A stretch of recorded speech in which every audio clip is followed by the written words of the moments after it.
Abusia mama ma akwa ba en fa umra Sedea tie ne adwumadie so Adom TV so yefrem Daakyehene nana ya wo Asante ka se Dominic si ebu a wo man hene ko bena Asante ene yesi ohene na omobọ ma bamba ma memre da bia me de adwumadie ye bra wo enne ye hwe Arise Ghana won demonstration a mo de hye so na wotwe mu ne ahwe die potia etumi asisi ewo ho ma me fa kwanya wo so na me fa nchi akase enkoma owura dabo.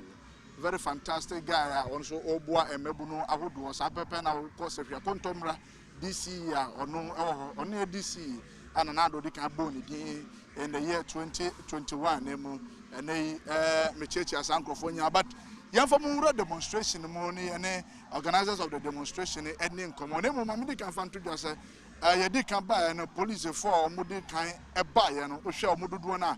As a Omodosu year pa and from the beginning of the demonstration, Osha police for and as a LED demonstration, even as the demonstrators so it is more or less like the police leading the kind of a demonstration until the demonstrators are in their middle. I want to believe, sir, because of the experience on the first day of the demonstration, and the police for are taking the lead of the demonstration and our demonstrators in the war middle, and yes, I want another troop of the police are almost all the demonstrators in Etea. Some no can say, Adru Flagstaff House, and as a Jubilee House, and no more not say, do know, but a bit of interaction near any demonstrators, maybe and Casa, near Missa Wong, and say, Yako demonstration, almost a little Hunupa, and no any dear way.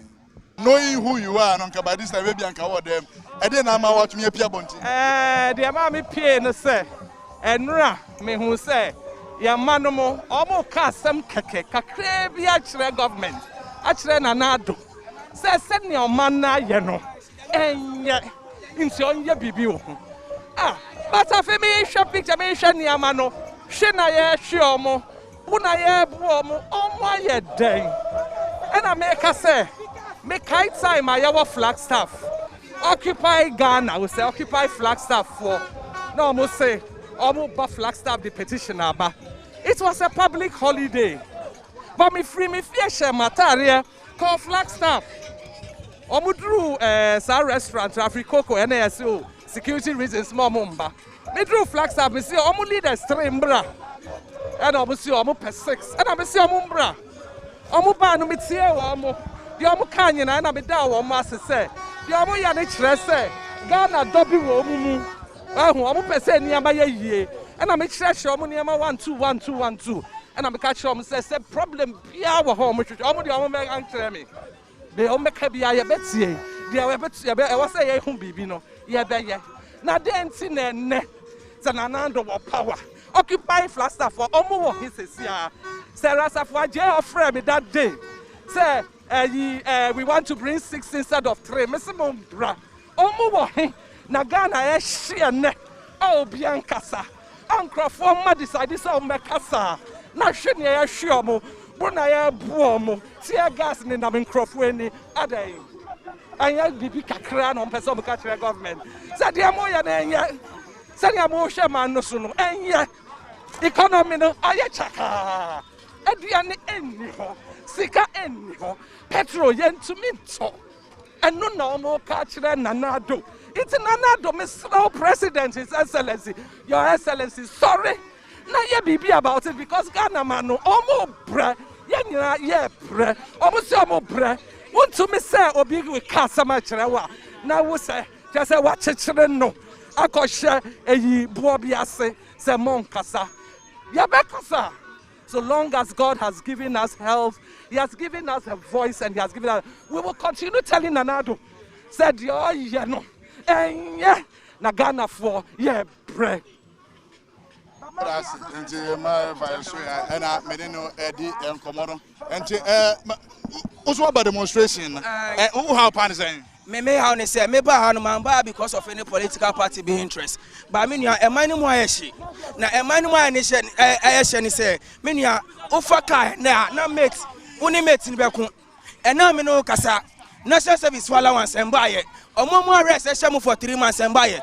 napko for allowance in buy me pesa me say Nanado say boni ben and Ghana for you to for the president Nanado be catch Ghana for say obema your permanent job be na me no kasa no and now you to for your Ghana no aduma ya my temporary job yes Nanado say we want permanent job Ghanaian you deserve the better Ghanaian you deserve the better and na me no kasa obi be south sika for me na thing obi be south sika we be shani bo say I don't know I'm 3 days but I don't want to be man because we bottom cry dry and you send yes Nanado say napko 43 years ranu napko for yes no catch here Nanado his excellency and yes no catch napko for and now we are yes raw ya bukotoje Nanado yes raw we want permanent job the youth of Ghana want permanent job Nanado his excellency yes raw nyame shramu we obi ane yenim say now support aban ebra no mo ba power adentira nei we twa you ten I was as demonstrate chira ban Omampanyi Nanado etu yefo ewo radio station so say mrantie mu ho na munya adwuma nya mo nsori na mo demonstrate ma aban na oteso no hu say enema nkoyie ewie no unya atumi no okache say yenye citizens yenye spectators yes me na meti drivers for change the man no na mmom no change ni nye papa enti ne yatwe na adwen agina so say wonhwe na yensesa enema mu kakra ena ukuta 61 Ghana citizens and when you diesel 1 gallon hard driver for ye dwumegu ye da car mu say spare tire ye car no dey share Russia Ukraine enema wu say onya na resolve boy because Putin share bomb wo yetemato na enya adwuma COVID-19 enchi ntos fertilizer ni ho ye dey share Russia Ukraine to kwa na what me we say asa niema ha enra ye buy positive boy yakoya sen abane ekire se bibi nkoso yie wo fie eniti ne entimi ntena fie nti yesra ban se omonhwe no mungu ne mamu kakra na asundie mre oman num na ye de ho ye mpra ba tete ye che ye ntan aba bia ye do Ghana enti se obi a ono se one Ghana wo problem no ye be fight against ono age Ghana si ho eniti ye twempanyimfo adwena agina so se Bronisi givers never lack ya mamu ade eni kwan se yen ye wo ahoyehiem enti esremo Nanado hwe ene mabunu enkokora emrewa ene mrantie mabawa pia ene utimu se niema nkoso yesre omampanyi yenim se ye ka otie onhwe no onye omamu no ya pede ma na asundie mra man enti na ne ye nyina de enwagim niema nkoyie kromo ayehye okay ya be ma na ye ne kasa de enti enko from the Asante region fuga ewa ha bibia boko Daakyehene nyame adom bibia boko ba se nya wangaza hu ye na nya boko sa enra ye behia tintosukoko de kira aban omo se omo ntia ase ni nchi na omo de tear gas any rubber bullet live bullet ebro ya na so ye se ni ACP esita no Ghana nyoma nkoye daakye enedwane bo den enda ukwa wuntimi emma enda odwetire kita okra no Daakyehene ehye enu ntini se yantintosukoko ankyere aban a which is the only language Nanado danko kufuado any MPP about when Etea na che say entimi anye yi eti ye besre say whatever is going on today no yeda obi bia say waba enra say the course no wa Daakyehene na me no na ho wo hwe hu tie gas a omo etoto ye ene niam omo ye enu nti no ene ye baya na we have achieved some purpose. And demonstration here and the fuel price but the same national communication officer catch and they will compare and fuel price and the fuel price above from. Next demonstration I want to Papa Bia a boy because why a demonstration Etea Jabone Etea inflation rate Etea fuel price Etea the national cathedral. Menu can say critical muya or medical support a national cathedral without parliamentary approval. And the Daakyehene, you better was so and the see no still what me about program here more cover and yama ekoso. And the Ora Fuga and I Kasa former DC. Achumang be a DC on so former opening Adom boko mpacho na munsu e. Nyame adom na demonstration ne ebra na musumu abemono na enkrofo ko demonstration Edia pan as Samufra Bemo, dear pan as Sentia, and then Masabasa Musa demonstration. Yo, Minia Medase, my memfa Siraka say Mamonia Kunya Mama. The woman say, and the baby a Ghana economy. If you say security, a problem. Full security, a problem. Bibi Biara, a problem. So, we shall baby and another uncle Kufado and a Ghana economy. Obiaka Bibia won't see. Yeah, who say Asante region, one tia Yeneno. Yabasi about baby say Asante region or MPP4. I say Asante region, you almost strong home. Many will say, and you my president, Mama, yeah, Asante region, no, and no one to be. And I will say, and Asante region in Kanye Nara Edum. In Kanye Nara Edum, Uko Street and Kanye New Nancy, I see Asante region, MPP stronghold. And the time I any award of a Nana don't quite a Kufuado, no. Nana don't quite Kufuado. Nana don't quite. Almost Casano never coso. Nana don't quite Kufuado. Ababem in Asante region, you bet me account a year President Mahama, former President Mahama, and put to our Asante region. And I mean, no can say, and Nana don't quite Kufuado, 8 me Yibako. What do you mean Yibako Crankers is saying my identity? Yay, Yawa Bemu, and ne, I will share ni Padoma Bahama, a chepe face or my ayading. Hey, Nana don't quite Kufuado by what do you mean to Mpuntu be our Asante region? Then you want me, you bet me account to be brave, Kedetia Airport, Sevilla, Affirmative Hospital. Baby, and ne, Nana don't quite Kufuado, Ninko for Sikan as a musician or be a numerous so ma. With your industry, you know, how is the economy affecting your industry? All over the world, any economy, like a Ghanaian economy, the creative industry is the first casualty. On my inflation rate, over 30%. Creative industry, and a best offer because Obi ND ya on Fanisican Cotonium. Obi ND ya on Fasican Concohesho. Etino, your industry there are suffer seriously. Won't your school fees, won't your renter on Fasican Concohesho. Etea industry there is almost collapsed, and this is the reason why young idea Mwajisadi.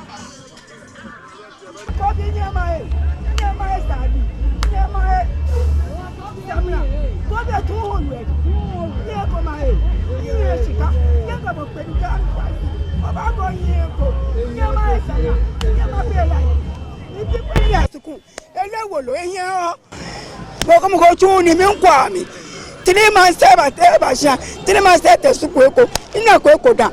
No, I see me hour. No, I had to walk back, go more. Sorry. What about demonstration? I rise Ghana, you won't come. Yo, Yedi Kai, say a Kaya, na Akahone, na Castle. Sabio, say Yatonia, the Asaya said, Demicum, near say, arise Ghana for.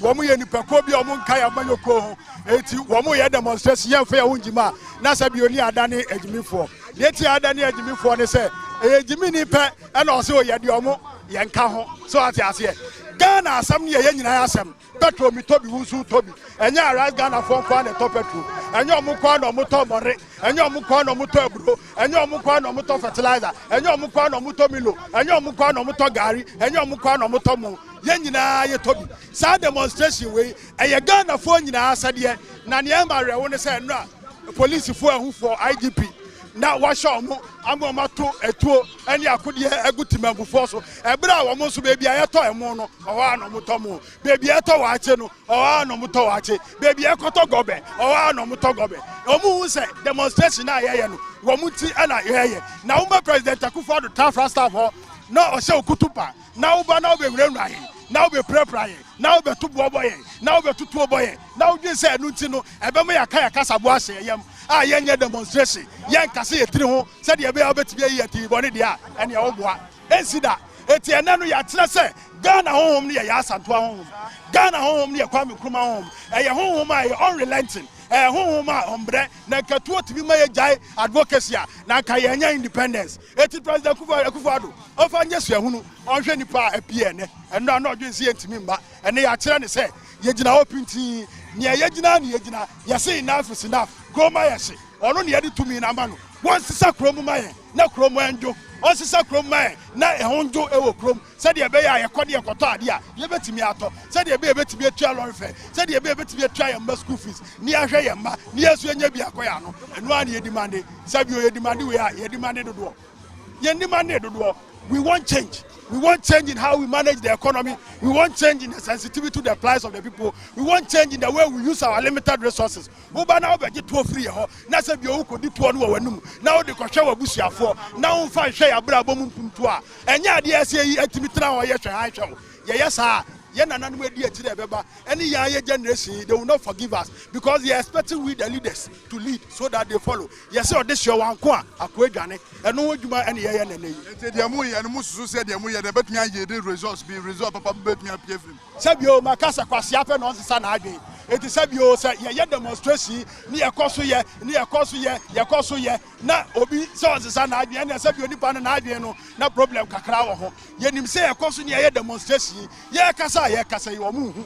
Yesu omu hu. Amanfo asabio maba nyo bia na so omu bra wo. Eno omu hwe TV. Ebi kra ho no eno mamba. But abufu nti eno maba. Ese who said the people are angry and they are angry because there is hunger. So if you fix the hunger problem, the anger will go. You will not see the people on the streets. We are angry, and we are saying that deal with the problem of hunger. Maybe I don't go for Matuan Kofo. My own toy. Will be any Jumanya, and Babuni Jumanya, no Mutimi Shomo, so that they will not come onto the streets and demand for you to change this. That's all we are demanding. Yes, in your man, Boy, Bibia Boy, this is a free whole bag crying, I had to. My brother, Mr. Mami Bakra. Every day for Ijuma, fuel into winter, Trotron also a fra, ne boyete from Pombaria at the back, is here 12 cities. Go for Pam car, a 15, ne boyete, Dodo, Omonte Somae, Sa sanitation levy, ne war fuel a yinoson, Omonte so. Oh, and and obey. I hear there. Into a year, no, express and won't bump for so. Into no Yabaco, as I no more Santa Subio, almost at to obey 15% and 20 count a year. 7 of my idea, almost Santa Subra from a bad day. Into no, says ya by Artisono, Bibia Akabiano Monte and Indian also. My engine honey and try home Rayaba, Yabatras. Yeah, that's it. So I'll show you a video. Make I will say, I bring me over some video on YouTube. No, one more domain that's no. I am me so. Me asu we are just a brave young quenya. The video be a debate to have what to me a share. Near what you say was on also. I am me, Sanya Beya, whom you have been souvenir be a share. I bring me a video be a debate to have who benya be a share. May that say.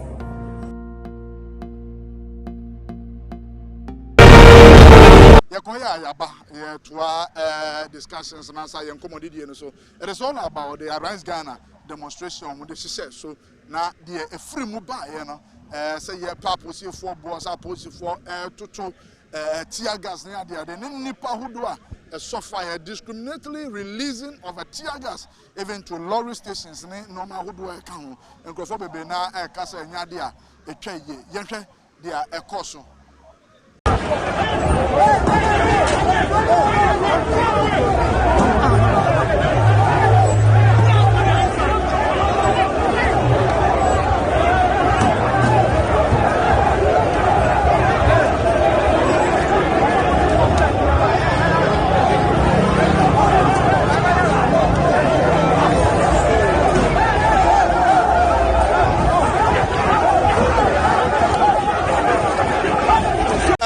So far, an answer by Bedruha, we share demonstration free now. Ever since analyzation of the demonstration, because it's saying analyzation in say Ghana of when you break because you break and your man koye and I will tell why and talk or frap those that show bottom and see so Ufria into ya Adriana boy a day, and so boy a day, and more boy a day, and one boy a day, petrol yentimin talk, I'd rather for soon.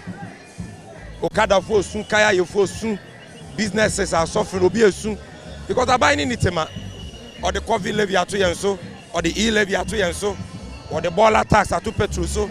I'm a petrol boy a dear manaka bibia dollar te Praga, Yepeba Wumia, you know, a human you are, Cromwire she, it's Ghana 14 to Suko from and Penyo Gufuado. Say enough is enough. It's 10 years so, and then tax in the so. High kakra na ye bre eno anu no me demonstration mo de be achieve that purpose as I be we demonstration already cry no eno ye due demonstration no petrol for the first time in a long time petrol boaba form by 9% eso And not the anyway, but it is a sign that with this advocacy, this activism, this street action, we will get results. A demonstration, and the first one for the money luxury vehicle tax. And the demonstration before so manager e-levy mo. Yeah, the demonstration before so manager COVID levy mo. Yeah, the demonstration best stop Japan. Yeah, the demonstration best stop Chrono, including the stealing of Achimota lands. And so we know what we are doing. The people of Ghana are determined, in spite of the intimidation, in spite of the unprovoked attacks and the brutalities that were meted out to innocent civilians yesterday, they are still here with courage, but in peace, with their voices, to send a signal to government, say enough is enough. Yenkita tuo, yenkita jai, yenkita yanone your voices, our conviction, our principles. We want probity, we want accountability, we want the government to show empathy and sensitivity. We want them to lead by example, the president especially, lead this country with a sense of modesty. Onya say all live like an Arabian king. Onya say all charter private jet akese edi tu kwan or the boy mine cannot say isikano. Omunya say sikadie no. Na omumie nnwuma mamamo ane maba wenye binye. Omunyi E11 free o. Omunyi COVID 11 free o. Omonte petrol so. For ade achira na na kufuado. And MPP are buying no say. After there, since so tired Ponchania or the war, or my no my thing. I want to not do so. Or my house sorry no pa. Who could be Sedea no pa? Now me go fear about do area no go do none of bosses. Now who had your man air corner and what should I buy? Na enyama boy cost for the Chebiana. Now I see a kaya buying the say. Yet to Abama no say. Ombranda Ome fixing the problems of the country. And now go forward and say, if the economy is bad, fix it. We are just telling him plain back, say, the economy is now in a bad, worse condition. And we ask him and Dr. Bamia to fix the economy. Nadia Yahu said, Abaya said, Ogutua or the commercial loans to Noah. Ninsun Sansone said, Burokano Eguho. Na dwene se oya no bra afebako na onyanja hokwa the first year 2025 no abambia obeba bia no abra ade beba no ya hwehia sabai no sojafo ne betu afiri ho ebasa no akonya ba bia ka se ebra na memete so no bibibia nsai Nemom wapia adeso ano ade abre yenimusa yeni eba abedi sa akonwa no ewo 2025 inshallah nne asase akasamu na Ghana fo nyina ate se yentra ho se obeburu sa aka no ade agu ho tira osori akonwa so a obi abeka se anamon a yetu a yade kura oman no yen na yenim amamu abusiafo de etosu mienu a ya better demonstration actually say near manu bi wo ho a say ya wie but ebi wo ho a oguso a o say no enti ya this demonstration yen senche ni a kire no say de enyan say ye no full stop mani nko nanim Achimota forest no yenyan nyiri muye enti ya tia ba ya gina kwaso say every ochina aircraft onye another executive instrument here say Achimota forest no ya say adani no forest reservoir ebetra ho na boye nkwa ho ban ewo Accra capital ha eno de ne ya nya den 24 hours obetimi aye but placard ade na was because Ukraine we no chini me bre etimi pese Ghana no endani Ghana enta na me ba one of the mouth. Me paucho, me. I fito, yenya mutwa. Nkanya umra den waji. Oh, but Russia, Ukraine. They're gonna eat. But so I buy into say Ghana for your bread. ama na ye brama obiri kura mu kura adwane agya mu omu tibi hwe ye ama na mbema no adwane agya mu yiri no mu iti ye ka cha ban ni se onti bibia so na ama na taxpayers ni e bre oji o man ni levy free and check e bre aka Ghana for india abai no onti nyamasu e komi di Ghana for yesu yesrenu ombo modi ano ncha nyama petro watu mu nyina o ma na bra fom ye wie Akufo-Addo, you are from fuel with what is happening. Wa fully yen just wa dada yen ana sabi wa die akosi asem nso we de beka ho na amra ene nkrabia be ma yakwan mare dwumadie ni nyina si ye betumi aka say demonstration ni nyina na abambofo mu be bo ban 1120 police officers and omo free the various 14 divisions wo nkraha and omo nyina ebebo mu a omo tumi ebebo demonstrators no hu ban ema omo de demonstration no ene ye de abawie ye ntebusu ameda ase sa onya adagye na wo trance na wo hwem ye from Daakyehene nana ya Asante ne mawadwo edase